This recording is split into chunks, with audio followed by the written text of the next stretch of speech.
Welcome to Springcreek Church Online. I'm Pastor Jessica, the online campus pastor here at Springcreek. If this is your first time watching, we would love to get to know you. All you have to do is text the word NEW to 96995 for more information on how to get connected. To get the new year started strong, we want to invite you to read the Bible in a year together as a community.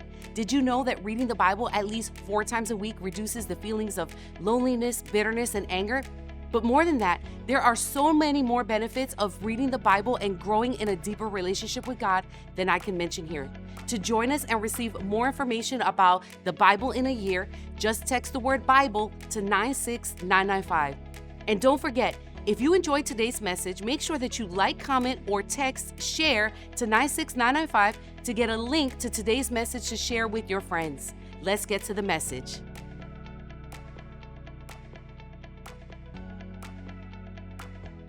Today, we wrap up our series, The Smartest Man in the Room. We've been looking at the wisdom literature of the Old Testament, in particular, the writings of Solomon. We've already covered Proverbs, then we covered Song of Songs last week. Today is Ecclesiastes. The subtitle of this message is Wisdom About Life's Ultimate Meaning. As we get started, let's just pray together. Father, this is your time. These are your people. You're already at work. I know that. And I know, God, that you're going to work among us today. You're going to challenge us with some things about what we really truly understand about life and then ultimately about what it's all about. So I ask right now that, God, you will just guide me as I share from the heart, as I share from your word, and that when it's all said and done, we will know that we've met with you. In Jesus' name, amen. You know, a few years back, in just about any bookstore you go into, you could find stacks of the book, The Purpose-Driven Life. Now, one of the reasons this book became so popular is because it tapped into this deep longing within all of us to find meaning. A few years later, you couldn't go anywhere without seeing people reading the book Eat, Pray, Love. It, too, was a book about a woman who, after a nasty divorce, embarked on a quest to find meaning in her life. Leo Tolstoy.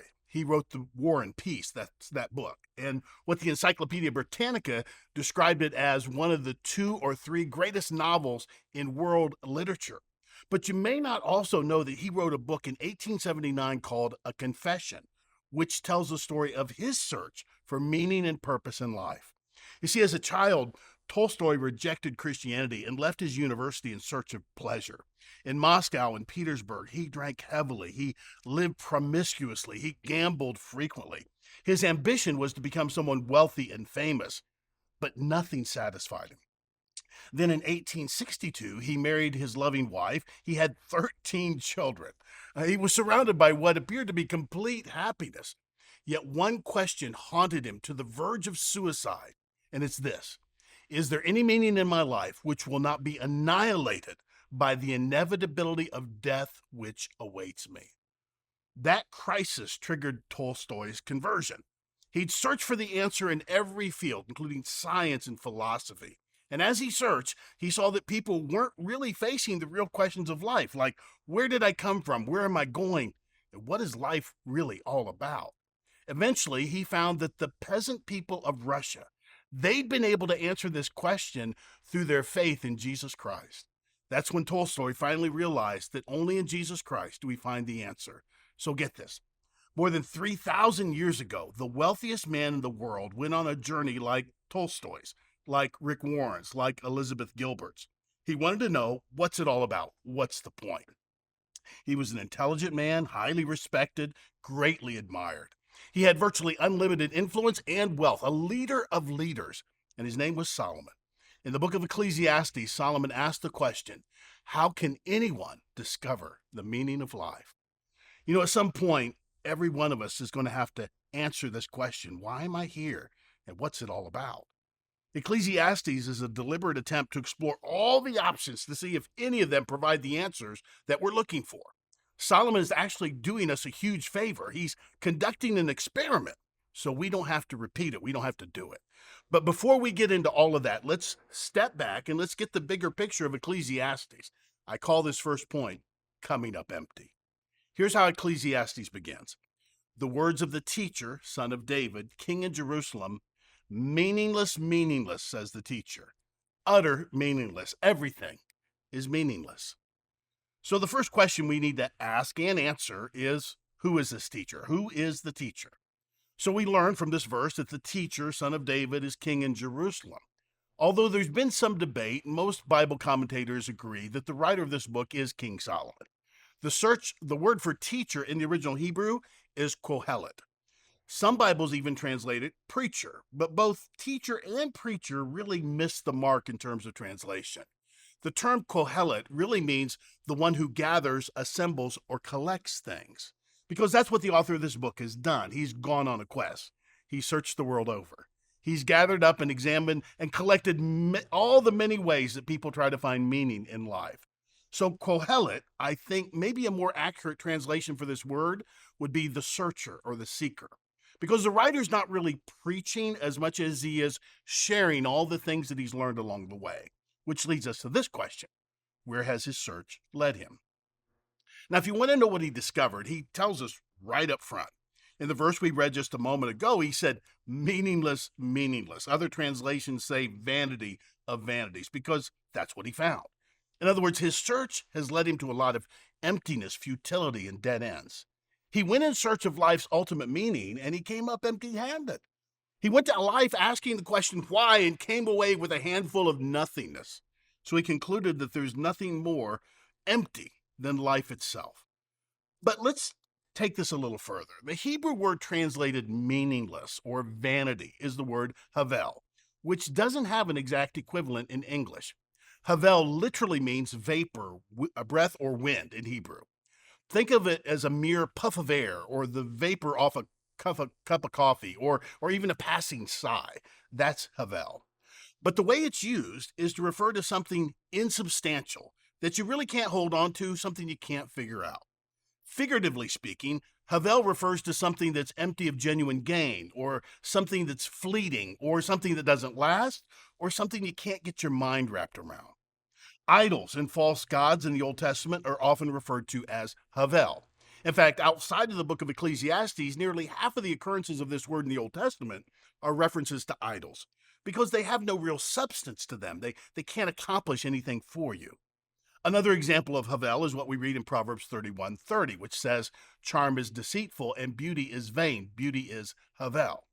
Now, that's not to say that beauty is meaningless or worthless. It has no substance. You have it for a while and it's gone. Even in this book, Ecclesiastes, we see another nuanced use of this word. In Ecclesiastes chapter 7 and 8, Solomon mentions life situations that don't make any sense at all. Like, why do good people get what the wicked deserve? And why do wicked people get what the good people deserve? Or why does a wicked person live out a long life of blessing and good people have their life cut short? These are havel situations, not because they're meaningless or fleeting, but because they just don't make any sense. So each of these nuances should be in our minds when we read meaningless in Ecclesiastes. Solomon says that all of life really is havel. Everything is like a vapor you can't catch, a vapor you can't hold on to. Vanity of vanities, Solomon says. Havel, havelim in Hebrew. Vapor of vapors. What does that mean? Well, it's like what I explained last week, like in King of Kings, which means the greatest of all kings, and Holy of Holies, which means the most holy place. So what does Havel of Havels means? It means that the most Havel of all, the most vaporous of all vapors. Solomon says that's what life is like. Can you believe it? I mean, the wisest man who ever lived, who loves God, the one who's seen it all, concludes that life is really the most unsubstantial of all vapors. By the way, this is not just a passing thought or even a moment of discouragement in his life, because at the end of this book, he repeats that same message. Meaningless, meaningless, says the teacher. Everything is meaningless. That's Ecclesiastes 12:8. So this is not Solomon's depression speaking. This is his thoughtful and steady conclusion about what life really is. Solomon wants us all to know that life is a vapor of vapors. It's insubstantial, it's impermanent, and ultimately incomprehensible. Does that statement sound radical, even maybe a little irreverent to you? Let me point out that there's other scriptures that agree with this, like Psalm 39, verses 5 and 6. Behold, you have made my days as handbreadths, and my lifetime as nothing in your sight. Surely every man at his best is a mere breath. Surely every man walks about as a phantom. Surely they make an uproar for nothing. He amasses riches, and he does not know who will gather them. The psalmist says, I agree with Solomon. And by the way, it's not just the Old Testament, because James in the New Testament says this too. In chapter 4 of his book, he writes, Come now, you who say, today or tomorrow we'll go to such and such a city and spend a year there and engage in business and make a profit. Yet you do not know what your life will be like tomorrow. You are just a vapor that appears for a little while and then vanishes away. So make no mistake about it. Life is a vapor of vapors. It's true for those who don't know God, and it's true for those who do. We all live under the same sun in this vapor of vapor world. You can't escape this reality just because you're a Christian. Now, it's important for me to point out that God did not make the world a Havel world. That was not his original design. Genesis 1 and 2 stress that God made a world and it was very good. It had no futility to it. But when the first man and first woman chose to rebel against God and seek satisfaction apart from God, they plunged us and this world into the Havel state. Ecclesiastes forces us to face the brokenness of our present world, that there are many problems for which there are no easy answers. Solomon tells us this, he has also set eternity in the human heart, yet no one can fathom what God has done from beginning to the end. In other words, we've been given this longing to know eternal truth. We want to know the grand scheme of things. But no matter how hard we try, we can't see it. By the way, this is not an isolated thought. It's something that Solomon comes back to frequently in his book, like in chapter 8, verse 17. He said, Then I saw all that God had done. No one can comprehend what goes on under the sun. Despite all their efforts to search it out, no one can discover its meaning. Even if the wise claim they know, they cannot really comprehend it. Understand, Solomon is not being pessimistic. He's just being honest. It's true whether we want to admit it or not. There's always an eternal why that hangs over our lives.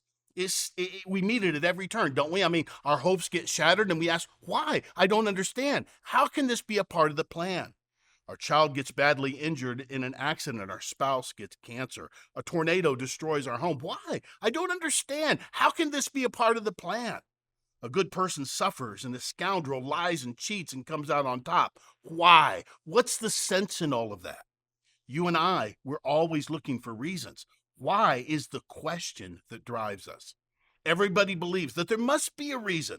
And the moment we think we finally got it all figured out, something else happens that doesn't fit into our nice, neat category or explanation, so we're forced to go on looking. Solomon finds himself quite frustrated by this search, so he writes, I applied my mind to study and to explore by wisdom all that is done under the heavens. What a heavy burden God has laid on mankind. Yet in spite of all the unanswered questions he has, he's still not given up. Even though his searches come up empty, he doesn't resign himself to despair or write off God. I'll admit, on the surface, the book of Ecclesiastes seems pessimistic.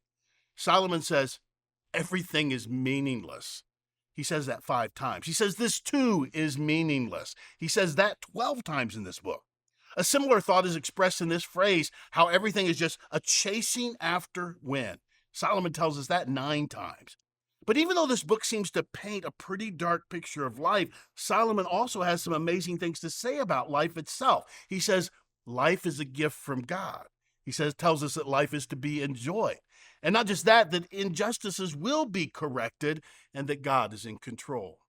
But the image Solomon says best describes life under the sun is being caught in a circle. Listen to this verse. He said, generations come and generations go, but the earth remains forever.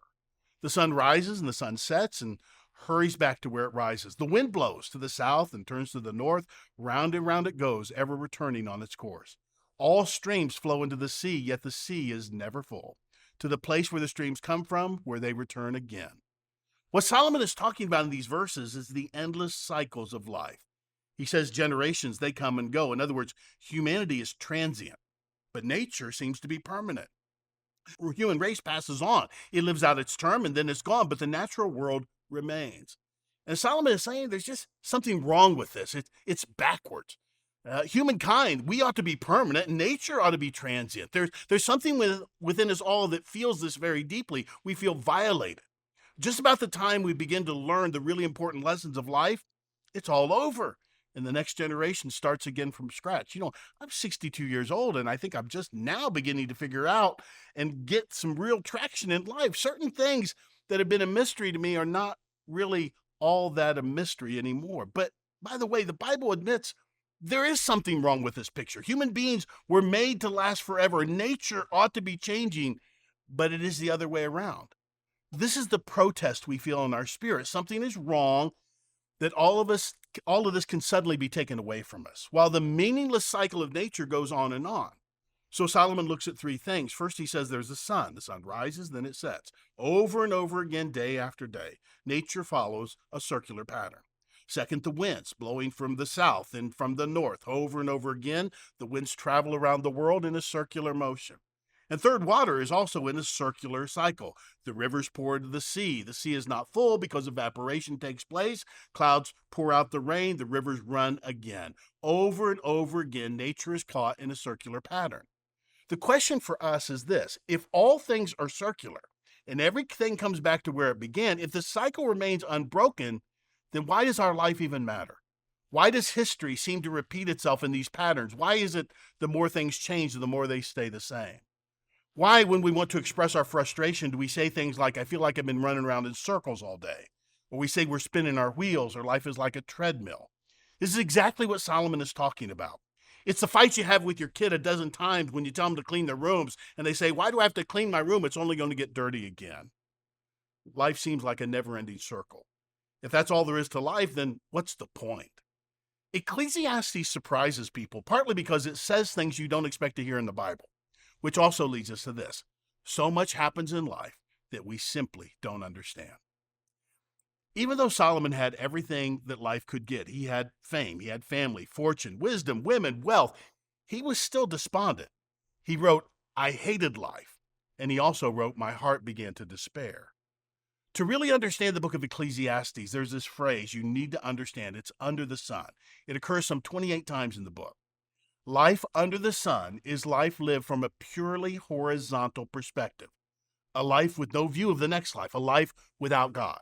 And Solomon shows us how a life apart from God, a life under the sun that ignores what is above the sun, is a life full of disappointment and depression. Ecclesiastes emphasizes the human inability to find ultimate satisfaction and happiness in this world under the sun. If I try to find real meaning, value, or significance to life on purely human terms, I'm going to end up disappointed. Because if you're honest about life under the sun, you'll see what Solomon saw. The oppressed have no one to console them. He says that in chapter 4. That the poor are often forgotten. He talks about that in chapter 9. Workers gain little in return for all their work. That's in chapter 1, 3, and 5.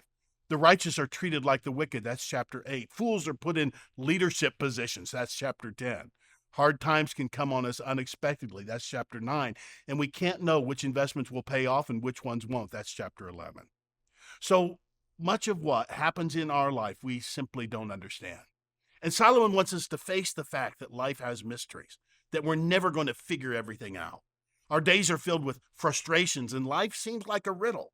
So Solomon asks, what do people gain from all their labors at which they toil under the sun?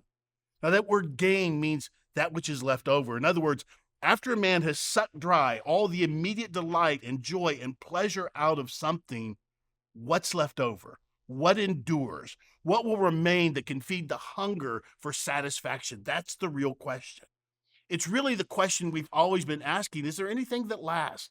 Is there anything that endures, that has staying power beyond this moment in time? If life is an endless circle, if life is often unfair, if I hunger for answers beyond what I know, is there anything at all which leaves me with a sense of satisfaction? Now, what Solomon had that we don't have is unlimited capacity to try everything. He was one of the richest men to ever live. There was nothing that held him back from going full tilt in his pursuit of whatever he wanted to do. But that's not the case with us.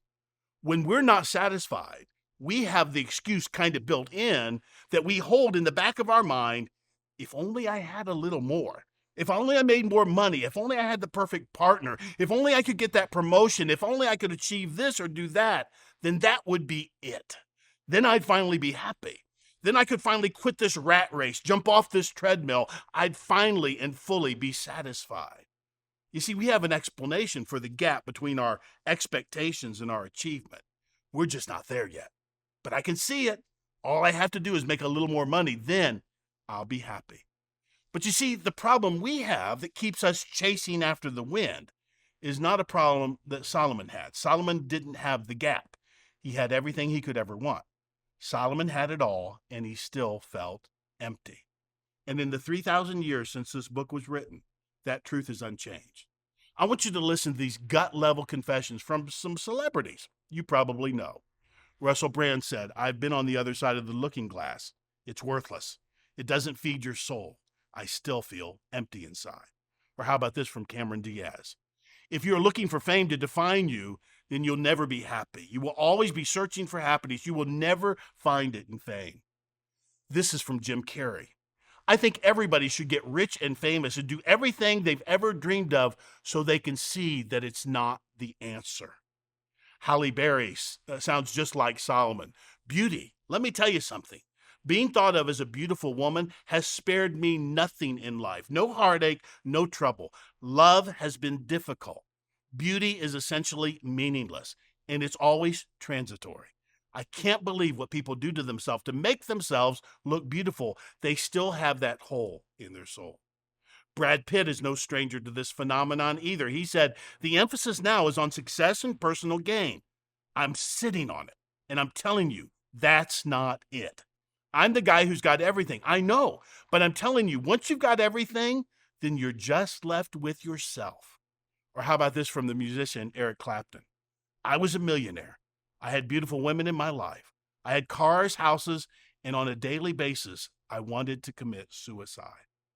Solomon was a man of unlimited means that he leveraged to the max in his quest to find meaning and satisfaction in this life. I like the way Philip Ryken puts it. He says, "Wine, women, and song." The song of Solomon of Ecclesiastes had it all. Today, his face would be on the cover of Fortune magazine, in the annual issue on the wealthiest men in the world. His home would be featured in a photo spread with Architectural Digest. The interior and the exterior, from the wine cellar to the lavish gardens. Stars would sing at his birthday party. Supermodels would dangle from his arms. So Solomon lived a better life than anyone who'd ever come before him, and most who would ever follow. He partied hard. He pushed the limits. He denied himself nothing. And yet he still came up empty. Ironically, the harder we go after pleasure, the less pleasure we find. And just so that we keep this all in perspective, Ryken makes another observation about Solomon. He said, "Generally speaking, we live in better homes than he did, with better furniture and climate control. We dine at a larger buffet. When we go to the grocery store, we can buy almost anything we want from anywhere in the world. We listen to a much wider variety of music, and as far as sex is concerned, the internet offers an endless supply of virtual partners, providing a vast harem for the imagination." I mean, it's true. Many of the luxuries that made his life exceptional are now the basic expectations of the middle class. In fact, we have things Solomon never had. We have air conditioning. We have international travel. We have access to advanced medical care, not just life-saving treatment, but drugs that take away discomforts that previous generations took for granted in life. For entertainment, he had private singers, but we have iTunes. We have online streaming. We have televisions and tablets and smartphones. He never went to Disney World or Las Vegas or the Metropolitan Museum of Art. The opulence of Solomon's lifestyle is the American middle class that I belong to. So is his experience of disappointment. There's a book, it's called The Progress Paradox. The author, Greg Easterbrook, he described the many ways in which the average American life has improved vastly over the last 50 years or so. Most Americans today enjoy a quality of life that would have been unimaginable for even the wealthiest Americans 200 years ago. But in all this time, even with all this progress, happiness has not risen in tandem. In fact, Easterbrook observes this: clinical depression has been rising in eerie synchronization with rising prosperity, roughly 10 times the diagnosed cases of 50 years ago. Ecclesiastes vividly describes this all too common symptom: depression and dissatisfaction with life. What we have delights us less and less. And the answer for this is twofold. We're impacted by two universal laws, the law of unfulfilled expectations and the law of diminishing returns. You see, when you finally get what you've always wanted, you discover it doesn't give you what you thought it was going to give you. That's the law of unfulfilled expectations. It's why athletes who've accomplished their goals after training and practicing for years are sometimes left feeling deflated and empty because they get to the place where they've always wanted to be, and then they ask, is this all there is? I mean, I won the trophy, I got the first prize, I got the gold medal. Is this all there is to it? Where's the satisfaction I thought was going to be coming with this? The law of unfulfilled expectations is all about when you finally get what you've been craving, what you thought would satisfy, and you realize it's not everything you dreamed it would be. But there's also the law of diminishing returns. We may enjoy something and really take delight in something, but over time, the return we get from that something gets smaller and smaller. Sometimes we even get sick of what we once delighted in. It bores us, it exhausts us, it drains us, it wears on us. In the words of the great theologian Mick Jagger, I can't get no satisfaction. Ecclesiastes diagnoses this problem and reminds us of the hidden force behind those symptoms, and that's the problem of death. Listen to David Gibson describe death in Ecclesiastes. He said, "Death is the pin that burst every bubble we might use to shield ourselves from the truth." Think of work and money and pleasure kind of like balloons. We fill them with our time, our energy, our resources, our hope. For a while, we watch them expand. From the outside, they look big, substantial, so much greater than when we started out. But inside, it's still only vapor. Death is the needle that shows us the truth, that it can all be taken away just like that.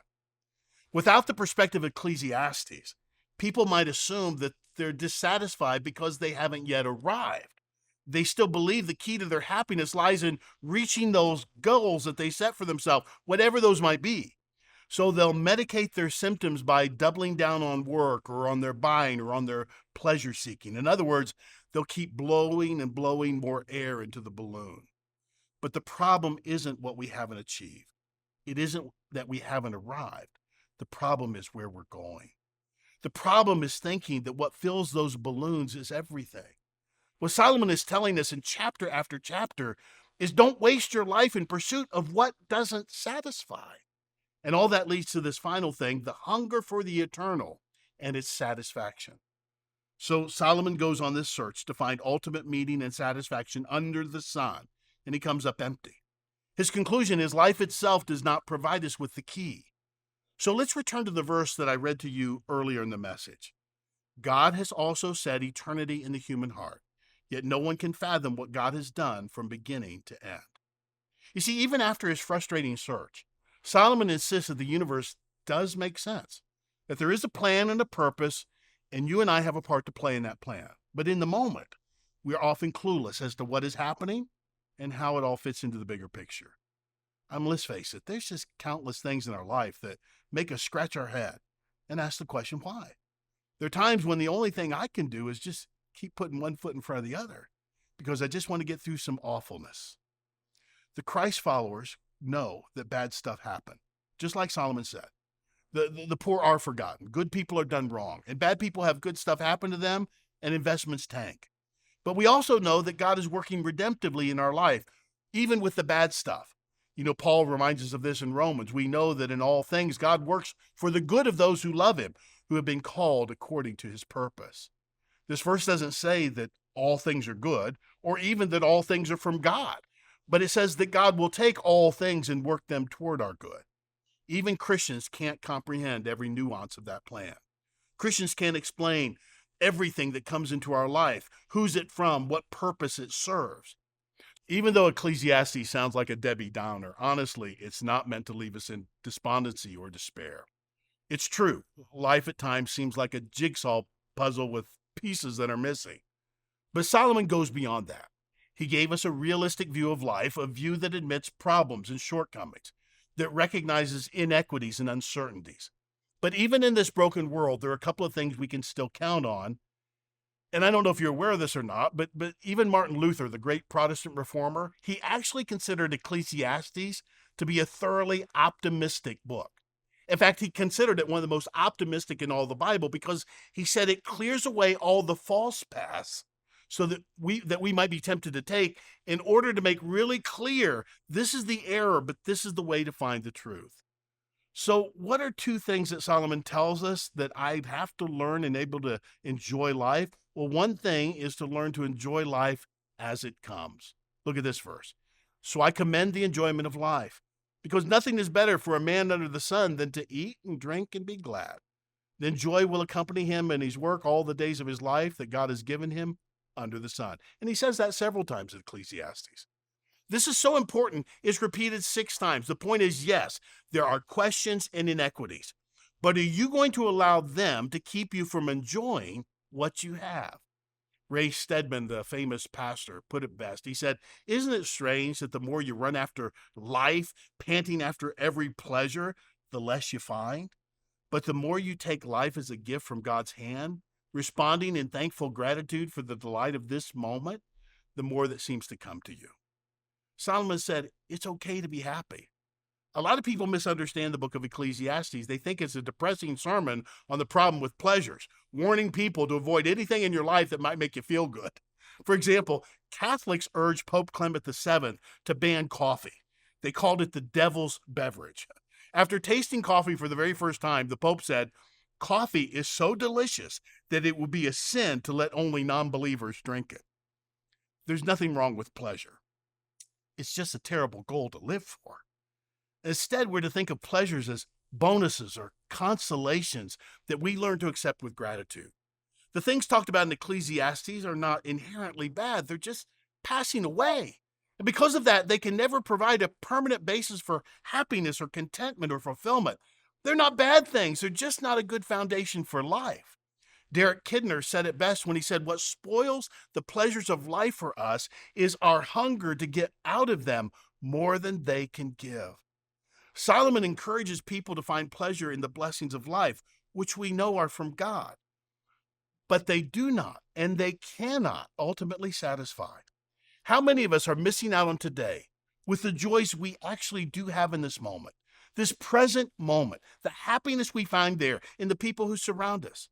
Because we're so fixated on getting answers to questions we might never actually get answered. That's the risk we face in not finding our satisfaction in today, in what God has given, in the people that surround us know that we're somewhere else. We're chasing after a dream that we think is going to bring us all the happiness we've ever wanted and never quite gotten. Or else we're stuck in the past, tethered to some pain or some hurt that we can never quite figure out. Solomon is telling us to live today in the simple pleasures of what God has given you in this moment. You know, I've said it before, I'll say it again. Happiness is like a cat. Now, I'm not saying all cats, but most cats. If you want it to come to you so you can hold it and pet it, it runs away. If you pursue it, it hides under the bed. So eventually you give up trying to hold the cat and you just start doing something else. And before you know it, that cat is wrapped around your ankles as you're in the kitchen. Happiness is like a cat. Pursue it, it'll always be beyond your reach. But when you let it come to you, while you engage in work and other activities that are meaningful to you, that's when happiness happens. And that's what Solomon is saying. You'll find your joy when you stop pursuing it as an end in itself. Viktor Frankl is a name you should know. He was a survivor of Auschwitz, a really well-known psychiatrist. He wrote this: don't aim at success. The more you aim at it and make it a target, the more you're going to miss it. For success, like happiness, cannot be pursued. It must ensue.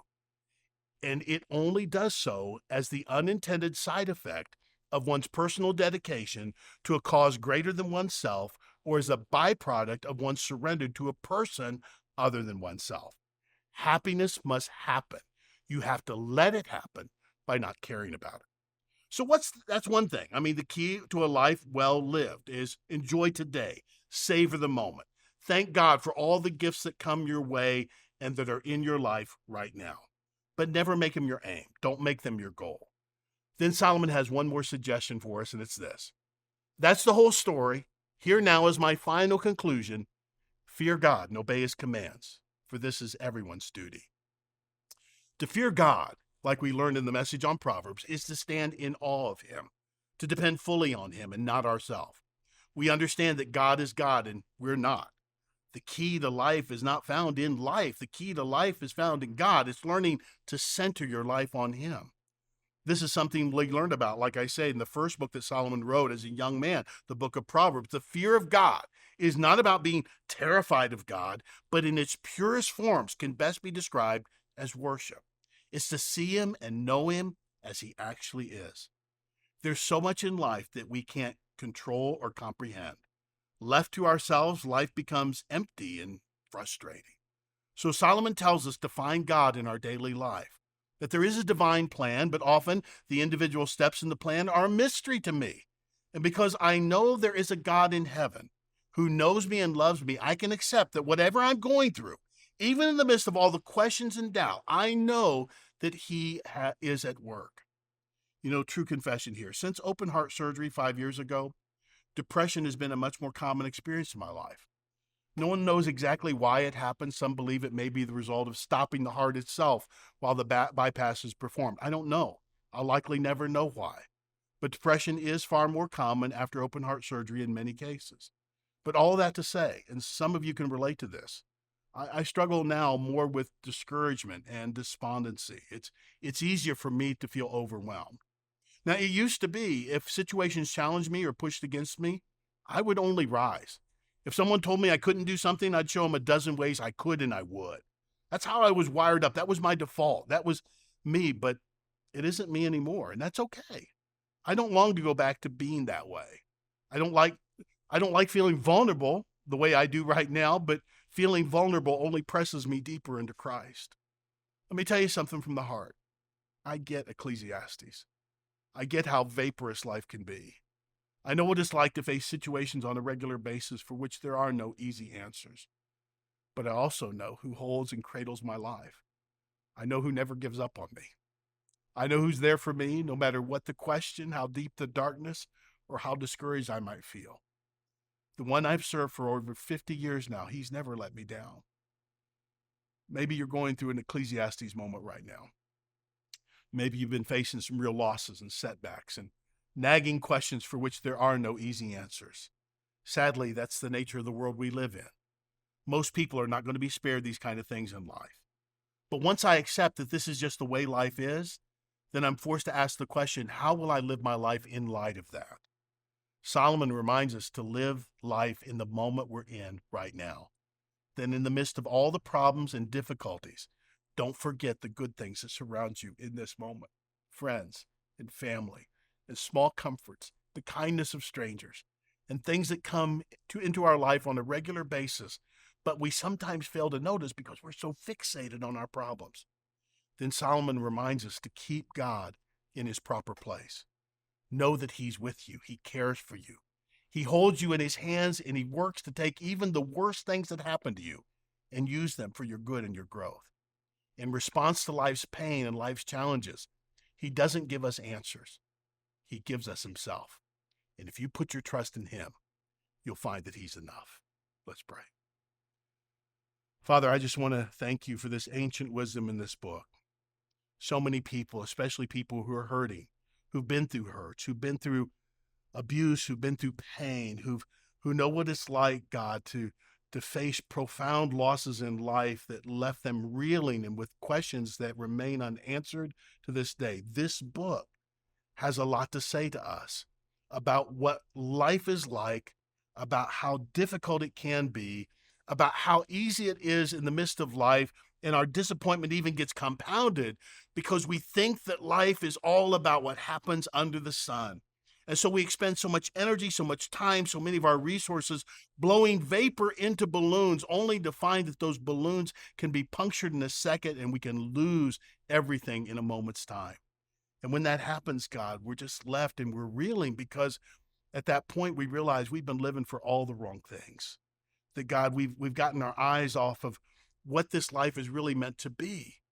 That God, in the midst of the pain and the difficulty, the confusion, the challenges in life, that God, you are sending your consolations our way. You're reminding us that you're with us, that you love us, and you've surrounded us by good people and kindness of strangers and people that notice and people who ask about how we're doing. And God, because of that, we're supposed to live in this moment and just be grateful that, God, we're reminded that we're not forgotten. And Lord, if we really want to get satisfaction, our satisfaction is not going to be found under the sun. Our satisfaction is what lies above the sun, the one who created the sun, the moon, and the stars. It lies in you.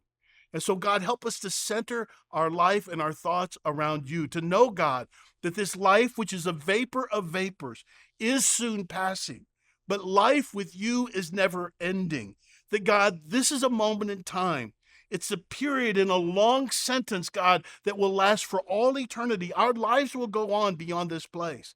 And God, if we forget about the reality of the eternal, if we forget about who you are and what you've promised, then God, we will be truly miserable people, like Paul said, because our hope is all pinned to this life and this life alone.